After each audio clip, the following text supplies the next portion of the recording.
There's always something else you're asking for. There is always going to be a new thing in your vortex that hasn't manifested yet.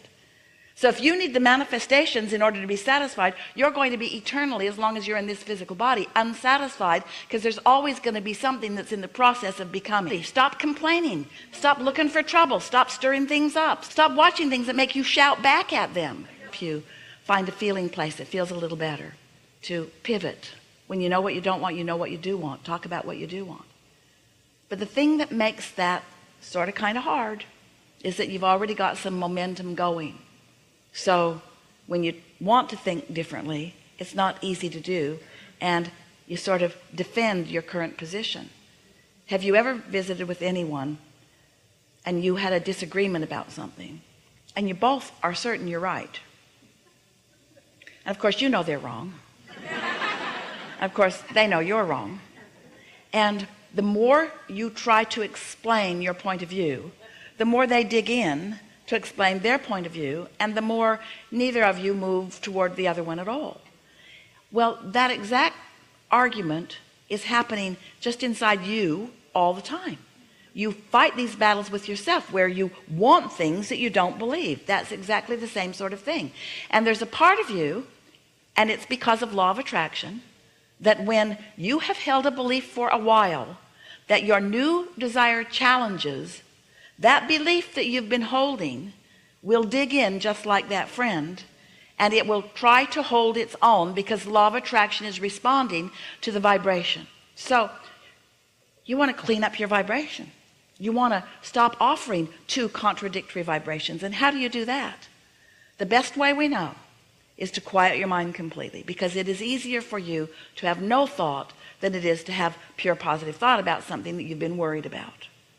So that's why we're really encouraging that you find a time every day for 15 or 20 minutes. Earlier in the day is easier for you, where you can focus upon something that is a very small thought, like a sound that you can hear. Esther likes to fixate on the condenser in the air conditioner. It's usually something that she can hear, or the trickle of a running water, or the flicker of a flame. You can even count your own breathing. Something that doesn't require much thought, but is something that you will focus upon. Something to focus upon that doesn't get you going. Don't focus on anything that's meaty or interesting. Focus upon things that are boring and uninteresting, but interesting enough that you can focus upon them. And the first few times you try it, you probably won't be very good at it, because your mind is active. But if you are determined that you're going to quiet your mind, and you sit every day for 15 or 20 minutes for a while, you'll reach the place where your mind will actually quiet. It will stop emitting a signal. You'll feel a satisfaction for no good reason.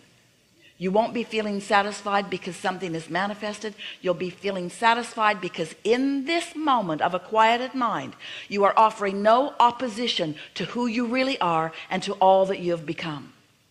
Oh, so if you can manage to stay there for a little while, it's a progressive thing. Do it every day. Don't miss a day if you can help it. Do it every day, and every day as you find that place, you'll hold it in a little more significant manner. Again, 15 or 20 minutes. Don't go crazy with this. 15 or 20 minutes. But you've got to allow it to evolve naturally, because if you try to artificially fake it till you make it, if you try to artificially make the jump into the manifestation and start doing the action things, then you contradict your own energy and you don't allow it to come. You know what it's like to be in the zone, and you know what it's like when you run when you're not in the zone.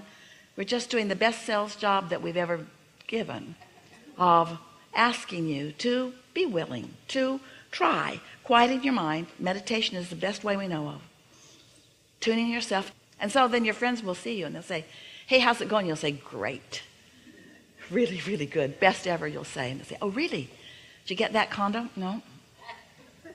New car you were talking about? No. Did you meet your girlfriend? No. Then what's so great? I just feel real good. You're smoking, aren't you?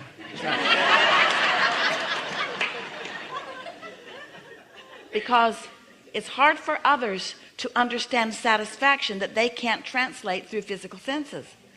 And it's going to be impossible for you to explain the satisfaction that you can't demonstrate through physical senses. So don't try. If you're willing to accept the new idea, If you're willing to feel the enthusiasm that comes, if you're willing to feel the enthusiasm until it builds, until you can't hold yourself back from acting on it, if you'll be willing to follow your impulse, if you'll be willing to go, if you'll be willing to take that exit and go in that place and have that conversation, if you'll be willing to follow these impulses that feel so good, it seemed like a good idea, you say, seemed like a good idea, but then you say, but it didn't turn out that well. That's because you went too far too fast.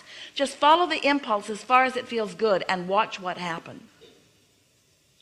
You get all tuned in, wonderful things flow to you.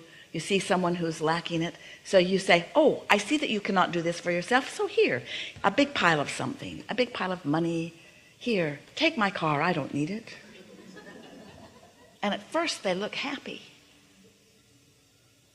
but they don't stay there very long, because satisfaction only happens when you blend together your desires and your beliefs. It's a coming together of you, and you is the only thing that will ever make you happy.